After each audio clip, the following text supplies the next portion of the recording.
Sveiki. Šiandien trumpai apie teptukus, kuriuos naudoju detalėms. Pagrindinis darbinis arkliukas turbūt būtų Sabalo ir sintetikos miksas Winsor Newton gamintojo Anglija Sceptre Gold 2. Labai patvarūs teptukai, šiek tiek šiurkštesni nei natūralaus plauko. Netgi kai gerokai padylę, dar pakankamai ilgai galima dirbti ant šiek tiek stambesnių detalių.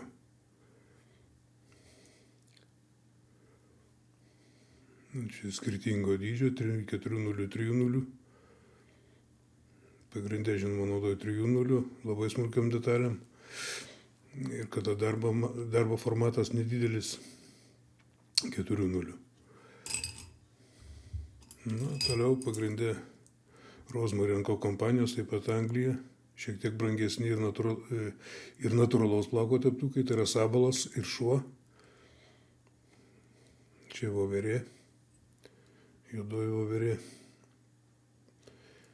Rigeriai, lineriai, taškiniai apvalūs.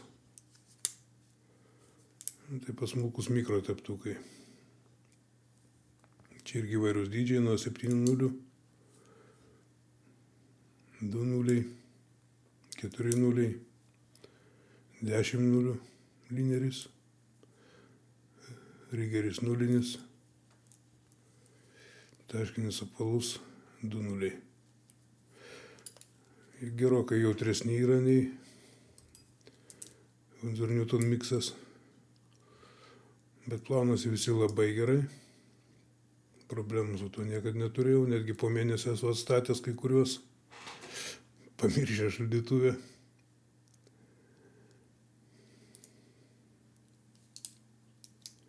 Tai čia būtų turbūt pagrindiniai mano teptukai detalėms.